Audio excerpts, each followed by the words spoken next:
کہ اللہ نے سب سے پہلے انسان کو نبی کیوں بنایا، یہ بہت اہم بات ہے بھائی. اللہ شروع میں ایسا ہی سلسلہ جاری رکھتے، پھر جب لوگ گمراہ ہونا شروع ہوتے تو پھر اللہ انبیاء کو بھیجنا شروع کر دیتے. کیا خیال ہے بھائی؟ شروع میں تو ایسے ہی چلتا ہے نا معاملہ. یاد رکھو اگر آدم علیہ السلام پیدا ہوتے اور نبی نہ ہوتے تو پھر آدم علیہ السلام فالو کس کو کرتے؟ آپ کہہ سکتے ہیں ڈائریکٹ اللہ سے پوچھتے، تو جو ڈائریکٹ اللہ سے پوچھتا ہے اسی کو تو نبی کہتے ہیں. نہیں آ رہی بات. اللہ نے اس کائنات میں ایک دن کے لیے بھی کوئی ایسا شخص پیدا نہیں کیا جس پر اللہ کی حجت تام نہ ہو سکے. تو اگر آدم علیہ السلام نبی نہ ہوتے تو وہ کس کو فالو کرتے؟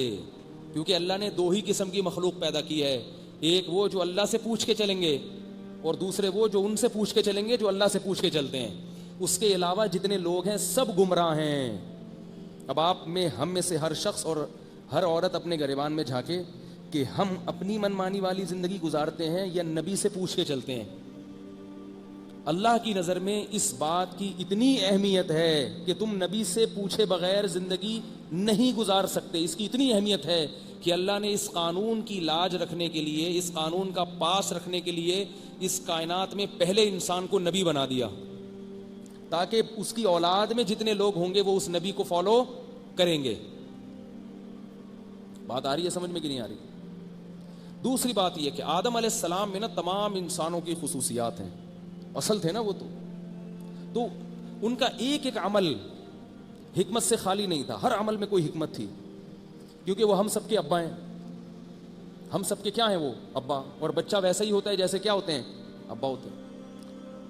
بچے کو اس کے ابا کا تانا دیا جاتا ہے. حضرت مریم علیہ السلام کے جب بیٹا پیدا ہوا بغیر شوہر کے، ان کی اولاد ہو گئی، تو بنی اسرائیل نے تانا کیا دیا؟ ماں کانا ابو کی امرأ سو، اے مریم تیرا باپ برا آدمی نہیں تھا. باپ برا ہوتا، ماں بری ہوتی، بچے بھی برے نکل آتے ہیں، ماحول سے متاثر ہوتے ہیں. تمہاری باپ اور تمہاری ماں تو بڑے نیک تھے، تو نے یہ کیا کیا؟ تو باپ کا جو ہے نا انسان کو کیا دیا جاتا ہے؟ باپ کا اور بعض دفعہ ماں کا بھی تانا دیا جاتا ہے، والدین کا تانا دیا جاتا ہے. تو اللہ تعالیٰ نے آدم علیہ السلام سے کچھ ایسے کام ہونے دیے ہیں جو بظاہر نبوت کے منافی تھے. نبی بھی بنایا مگر ان سے غلطی بھی ہو گئی. وہ کیا غلطی ہوئی کہ اللہ نے کہا کہ اس درخت کو مت کھانا، مگر آدم علیہ السلام نے کھا لیا. غلطی ہو گئی. تو اب ہم سے بھی غلطی ہو سکتی ہے. کیا خیال ہے بھائی؟ اگر ہم سے غلطی ہو اور ہمیں کوئی تانا دے، تم انسان ہو، تم سے غلطی ہو گئی، ہمارے تو ابا سے ہوئی تھی ہے بھائی. اب ہمیں کوئی تانا دے سکتا ہے بھائی تمہارے باپ سے کبھی غلطی ہوئی نہیں، تم سے کیسے ہوگی؟ ہم کہیں گے ہمارے باپ سے تو ہوئی ہے بھائی، ہمارے باپ سے تو غلطی ہوئی، ہم سے بھی ہو گئی تو کیا ہے. لیکن ایک اور بات، وہ یہ کہہ سکتا ہے کہ غلطی تو شیطان سے بھی ہوئی تھی، تو تم بھی شیطان ہو. شیطان سے بھی ہوئی تھی نا. آپ لوگوں کو پتہ ہی نہیں ہے یار، شیطان کا پتہ ہے کون ہے؟ وہی نا، غلطی تو کی تھی نا، غلطی ہوئی تھی وہ، یعنی میں تعبیر وہی استعمال کر رہا ہوں نا تاکہ بات سمجھ میں آئے. تو شیطان سے کیا غلطی ہوئی تھی؟ اللہ نے کہا تھا آدم علیہ السلام کو سجدہ کرو، اس نے بولا بھائی یہ کیا، میں کیوں کروں، مٹی سے بنایا. تو اب غلطی ہونا تو شیطان سے بھی ہوئی اور آدم علیہ السلام سے بھی. فرق کیا ہے کہ اللہ فرماتے ہیں کہ فَتَلَقَّى آدَمُ مِن رَبِّهِ كَلِمَاتٍ، جب آدم سے غلطی ہوئی اتنا پچھتائے یہ کیا ہو گیا، یہ کیا ہو گیا. الفاظ نہیں تھے کہ میں کیسے اللہ سے گڑ گڑاؤں، کیسے معافی مانگوں. ان کی بے چینی کو دیکھ کر اللہ نے ان کو الفاظ بھی سکھا دیے. اتنے بے چین ہے اللہ، یہ غلط ہو گیا. زنا نہیں ہوا، شرک نہیں ہوا، چوری نہیں ہوئی، ایک معمولی سی غلطی، وہ بھی اجتہادی غلطی تھی. شیطان، علماء کہتے ہیں کہ شیطان نے یہ بہکایا کہ اللہ نے یہ جو کہا ہے نا اس درخت سے مت کھانا، تو مطلب یہ صرف یہ والا درخت، اس ٹائپ کے دوسرے جو ہے نا ان سے کھا سکتے ہو. جیسے ہمیں کوئی کہے بھی آم کے درخت سے مت کھانا، تو مطلب ہوتا ہے کہیں بھی آم نہیں کھانا. تو کہتے ہیں کہ شیطان نے اس طرح بلغلایا کہ وہ جو اللہ نے کہا نا یہ والا تو مراد یہ والا دوسرا کھا سکتے ہو.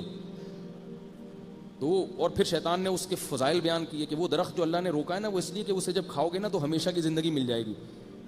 تو ایسی وہ باتیں کر کے نا شیطان نے چکنی چپڑی باتیں کر کے ابا کو بھی ہماری اماں کو بھی دونوں کو ٹھیک ہے دونوں نے مشورہ کیا بھائی کیا خیال ہے بھائی. تو جیسے ہی کھایا ہے اللہ نے سب سے پہلے دونوں کا لباس چھین لیا اور دونوں درخت کے پتوں سے اپنے جسم کو ڈھانپنے لگے، حالانکہ دونوں کا پردہ نہیں تھا، میاں بیوی تھے، مگر اس سے کیا پتہ چلتا ہے کہ عام حالت میں میاں بیوی کو بھی حیا کے تقاضوں کے مطابق رہنا چاہیے۔ جب میاں بیوی کو رہنا چاہیے عام حالت میں، تو پھر بہن بھائیوں کو تو اور زیادہ رہنا چاہیے۔ آج کل بہنیں اپنے بھائی کے سامنے ایسا لباس پہن کے بیٹھتی ہیں کہ شرم آ رہی ہوتی ہے، بیٹی باپ کے سامنے عجیب سے لباس میں آ کے بیٹھ جائے گی۔ بھائی باپ کا تو بڑا احترام ہے، بیٹی کو چاہیے کہ باپ کے سامنے تو پراپر ڈریس میں بیٹھے۔ خیر، تو آدم علیہ السلام کی طبیعت میں کیا پیدا ہوا؟ بہت پریشان کہ کیسے مناؤں اللہ کو، کیا ہو گیا؟ فتلقى آدم من ربه کلمات، اللہ فرماتے ہیں آدم نے اچک لیے اللہ سے، اچک لیے کلمات۔ اچکنا کیا ہوتا ہے کہ اللہ نے جب ان کو ان کے دل میں ڈالے تو بس انہوں نے جلدی سے یاد کر لیے۔ تو بڑے خوبصورت کلمات ہیں، اس کے ذریعے اللہ سے توبہ کرتا ہوں۔ وہ کیا تھے؟ دونوں نے مل کے دعا مانگی، ربنا ظلمنا انفسنا، اے ہمارے رب ہم دونوں نے اپنی جان پر ظلم کیا ہے۔ جب گناہ اجتماعی ہو تو توبہ بھی کیسی ہونی چاہیے؟ اجتماعی ہونی چاہیے۔ دونوں سے غلطی ہوئی ہے، اللہ ہم دونوں نے اپنی جان پہ ظلم کیا، تیرا کوئی نقصان نہیں کیا۔ وَإِن لَّمْ تَغْفِرْ لَنَا وَتَرْحَمْنَا لَنَكُونَنَّ مِنَ الْخَاسِرِينَ، اگر تو نے ہماری مغفرت نہیں کی، ہمیں معاف نہ کیا، ہم تباہ و برباد ہو جائیں گے۔ اعتراف جرم بھی ہے اور اپنی قسم پرسی کو بھی بیان کیا جا رہا ہے کہ ہم بھکاری ہیں، ہم بھکاری ہیں، بھیک مانگ رہے ہیں۔ یہ نہیں بتایا کہ ہم توبہ کے مستحق ہیں۔ اے اللہ یہ تو ہوتا ہے، کیا ہو گیا اگر ایک دفعہ غلطی ہو گئی تو؟ انہیں بھی تو جنت سے نکال دیا پکڑ کے، اور یہ کوئی ہو گئی نا، سزا مل گئی نا، کپڑے چھین لیے نا، عذر نہیں پیش کر رہے، گڑ گڑ آ رہے ہیں۔ تو اللہ فرماتے ہیں ثم اجتباہ ربہ، پھر اس کے رب نے اس کو دوبارہ سلیکٹ کر لیا، فتاب علیہ وہدا، توبہ بھی قبول کی اور آئندہ پھر غلطی سے بچایا بھی، ہدا سیدھے راستے پہ چلا دیا۔ تو اللہ تعالیٰ کیوں فرما رہے ہیں سورہ آل عمران میں کہ میں نے آدم کو منتخب کیا سب سے پہلے اس کائنات میں؟ یہ بتانے کے لیے کہ تم نے کس کے طریقے کو فالو کرنا ہے؟ بولو بھائی، آدم علیہ السلام کے طریقے کو فالو کرنا ہے۔ سیاستدانوں کو فالو نہیں کرنا، سیاستدانوں کو صرف ووٹ دینے ہیں، آپ نے جو اچھا لگے اس کو دے دیں، بس فالو نہیں کرنا۔ کوئی بھی اچھا نہیں لگ رہا تو جو کم درجے کا برا لگ رہا ہے اس کو دے دیں۔ بھائی دو بدماش ہیں تو جو کم درجے کا بدماش ہے اس کو دے دیں، اور دیں ضرور ووٹ، کیونکہ ووٹ نہیں دیں گے اگر تو بڑا بدماش آ جائے گا۔ تو لیکن فالو نہیں کرنا، فالو صرف انبیاء کو اور ان علماء کو جو انبیاء کے راستے کو فالو کر رہے ہیں، ان کو فالو کرنا ہے۔ کیونکہ اب ہمارے سامنے انبیاء نہیں ہیں، ہمارے سامنے وہ علماء ہیں جو انبیاء کو فالو کر رہے ہیں۔ یاد رکھو، کتابیں پڑھنے سے کبھی بھی دین زندگی میں پوری طریقے سے نہیں آتا، شخصیات کو فالو کرنا پڑتا ہے۔ کتابوں سے اگر مسئلہ حل ہو جاتا تو انبیاء کتابیں دے کے چلے جاتے، ان کی شخصیتیں نہ ہوتی۔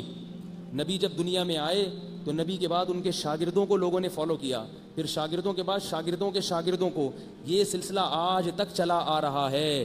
اس کو کہتے ہیں اہل اللہ کی صحبت، ان جیسا بننا، ان کو دیکھنا، ان کی مجلس میں بیٹھنا، اپنے حالات ان کے سامنے رکھنا، ان کی باتوں کو غور سے سننا اور ان کو فالو کرنا۔ یہ شخصیت جب تک درمیان میں نہیں آئے گی معاملہ گڑبڑ رہے گا۔ آج لوگ کہتے ہیں ہم شخصیت پرستی کو نہیں مانتے، ہم تو قرآن پہ ڈائریکٹ چلتے ہیں۔ قرآن پہ اگر ڈائریکٹ چلنا کافی ہوتا تو سب سے پہلے صحابہ کو حکم دیا جاتا کہ قرآن پہ ڈائریکٹ چلو۔ صحابہ کو تو حکم کیا دیا کہ تمہارے درمیان جو نبی آئے ہیں نا وہ 3 کام کریں گے، یعلمہم الکتاب، تمہیں کتاب سکھائیں گے۔ حالانکہ قرآن تو عربی میں تھا، صحابہ کو سیکھنے کی کیا ضرورت تھی؟ تمہیں کیا کریں گے؟ قرآن سکھائیں گے۔ وَيُزَكِّيهِمْ، پھر تمہیں پاک کریں گے، یعنی تمہارے اندر جو برائیاں ہیں ظاہری اور باطنی ان کی اصلاح کی کوشش کریں گے، تزکیہ کریں گے۔ اور وَيُعَلِّمُهُمُ الْحِكْمَةَ، حکمت کی باتیں بھی سکھائیں گے۔ حکمت کہتے ہیں کہ موقع محل کی مناسبت سے جو بھی کوئی علم کی بات ہو، عمل کی بات ہو، وہ حکمت کی بات کہلاتی ہے۔ تو صحابہ نے کس سے سیکھا؟ نبی سے۔ حالانکہ قرآن موجود تھا، حدیث صحابہ کو معلوم تھی، مگر پھر بھی سیکھا کس سے؟ نبی سے۔ اور تابعین نے کس سے سیکھا؟ صحابہ سے۔ انہوں نے یہ نہیں کہا کہ آپ نے تو نبی سے سیکھا ہے، ہم آپ سے نہیں سیکھیں گے، ہم ڈائریکٹ قرآن سے سیکھیں گے۔ تابعین کے دور میں جس نے قرآن کو ڈائریکٹ سمجھنے کی کوشش کی وہ یا تو معتزلی بن گیا، یا وہ رافضی بن گیا، یا وہ خارجی بن گیا، وہ اہل سنت والجماعت سے خارج ہو گیا۔ سب سے پہلے حضرت علی کے خلاف بغاوت ہوئی ہے، ان لوگوں نے بغاوت کی حضرت علی کے خلاف جو کہتے تھے ہم قرآن کو ڈائریکٹ سمجھیں گے، صحابہ سے نہیں سمجھیں گے۔ انہوں نے بغاوت کی، اور اتنے دیندار تھے نا وہ، ایسی تہجد، ایسی نمازیں پڑھا کرتے تھے کہ ان کو دیکھ کے صحابہ اپنی نمازوں کو ہلکا سمجھنے لگتے تھے، اتنے نیک تھے. لیکن مصیبت کیا تھی؟ قرآن سمجھنے میں صحابہ کے واسطے کو انہوں نے درمیان سے نکال دیا، انہوں نے ڈائریکٹ سمجھیں گے. تو یاد رکھو یہ ڈائریکٹ وائریکٹ معاملے چھوڑ دو، یہ پورا سلسلہ چلا آ رہا ہے. یہ امت کبھی بھی گمراہی پہ جمع نہیں ہوگی. ہر دور میں ایسے لوگ موجود رہیں گے جن کی اتباع کا شریعت ہمیں حکم دیتی رہے گی. اگر ایک نہیں سمجھ میں آ رہا تو دوسرے کے پاس چلے جاؤ، وہ نہیں آ رہا تو تیسرے کے پاس چلے جاؤ. یہ کہو یہ سب غلط ہیں تو اس کا مطلب آپ غلط ہیں. سب کبھی بھی غلط نہیں ہو سکتے. سب جس دن غلط ہوئے اس دن اللہ اس کائنات کو تباہ و برباد کر دے گا. کائنات کا مقصد ہی فوت ہو جائے گا. پھر حدیث میں آتا ہے جب تک اس زمین پہ اللہ کا نام لیا جائے، اللہ والے موجود رہیں گے، قیامت نہیں آ سکتی. اس لیے میں بار بار کہتا ہوں امام مہدی کا بھی زیادہ انتظار نہیں کیا کرو. لوگوں نے دجال کب آ رہا ہے، مہدی امام مہدی کب آ رہے ہیں، ابھی ٹائم ہے تھوڑا سا. ابھی بہت نیک لوگ موجود ہیں بھائی، ابھی تو بہت، ابھی دجال میں بڑا ٹائم ہے، ابھی جلدی نہیں آ رہا. 2011 کی پیش گوئی تھی، گزر گیا وہ 2011. تو کام جو کرنے کا اللہ اس کے رسول نے ہمیں بتایا نا، وہ اس میں لگو. تو آدم علیہ الصلوۃ والسلام نے کیا کیا؟ غلطی ہوئی مگر اکڑے نہیں اور اللہ کے سامنے گڑ گڑائے، توبہ کی. تو اب اگر ہم سے غلطی ہوتی ہے تو ہم یہ نہیں کہہ سکتے کہ غلطی تو ہمارے باپ سے بھی ہوئی تھی. صرف اتنا کافی نہیں، ہم کہیں گے غلطی ہوئی تھی مگر انہوں نے سوری بھی کیا تھا. تو جیسے ہماری خصلت میں غلطی ہے ایسے ہی ہماری خصلت میں سوری بھی ہے. نہیں آ رہی بات؟ اللہ سے، اللہ کی نافرمانی ہو تو اللہ سے سوری کرو، جس کو توبہ کہتے ہیں. اور اللہ کی مخلوق کا دل دکھایا، اس کا حق ادا نہیں کیا تو مخلوق سے سوری کرو. کیونکہ اگر مخلوق سے سوری نہیں کرو گے تو بھی اللہ ہی انتقام لے گا. یہ نہ سمجھو کہ مخلوق لے گی، اگر مخلوق نے نہیں لیا تو اللہ پھر بھی لے گا. اللہ دونوں کے حقوق کا مطالبہ کرتا ہے. بولے میرے بھی حقوق ادا کرنے ہیں اور میرے بندوں کے حقوق بھی ادا کرنے ہیں. جیسے گھر میں والد دیکھتے ہیں نا کہ اگر ایک بھائی نے دوسرے بھائی کو ستایا تو باپ درمیان میں پڑھ کے کہتا ہے کہ اس بھائی سے سوری کرو، کہتا ہے نا، کیونکہ اس کے لیے سب بچے برابر ہیں. تو اللہ کے لیے یہ ساری مخلوق برابر ہے. اس لیے آپ نے اگر کسی مخلوق کو پریشان کیا، اس کا حق مارا، اس کا دل دکھایا، اس کے ساتھ ظلم کیا، تو اللہ کہتے ہیں میں اس وقت تک معاف نہیں کروں گا جب تک تم اس کے ساتھ بھی سوری نہیں کرو گے. اور سوری باقاعدہ سوری ہونا چاہیے، یعنی ان تمام لوازمات کے ساتھ سوری ہونا چاہیے. مثال کے طور پر کسی کے پیسے کھائے ہیں تو سوری کے ساتھ وہ پیسے بھی واپس لوٹانے پڑیں گے. اللہ کے حقوق ادا نہیں کیے تو اللہ سے معافی کے ساتھ وہ حق بھی ادا کرنا پڑے گا. نمازیں قضا کی ہیں تو توبہ بھی کرنی پڑے گی اور قضائے عمری بھی ادا کرنی پڑے گی. یہ 100% باطل قول ہے کہ قضائے عمری نہیں ہے. یہ اس کا اسلام میں کوئی تصور نہیں ہے. یہ 15ویں صدی کا گڑھا ہوا قول ہے. یہ جو بعض لوگ آج کل نکل آئے ہیں نا کہ قضائے عمری کا کوئی کانسیپٹ نہیں ہے، بس توبہ کر لو کافی ہے. 1400 سال میں اس کا کوئی بھی قائل نہیں ملتا. 1400 سال میں جتنے علماء، فقہا، محدثین پیدا ہوئے ہیں سب قضائے عمری کے قائل ہیں. یہ 15ویں صدی کی بدعت ہے. اور بھی کچھ مسائل ہیں جو 15ویں صدی میں پیدا ہوئے، اس سے پہلے کہیں بھی نہیں تھے، وہ میں بتاؤں گا، لیکن وہ میرا موضوع چینج ہو جائے گا. تو اللہ سے توبہ کی ہے، نماز چھوڑی تھی تو نماز بھی پڑھو اور معافی بھی مانگو. معافی اس بات کی کہ وقت پہ نہیں پڑھی. روزے رہ گئے ہیں ذمے میں تو توبہ بھی کرو اور روزے بھی رکھو.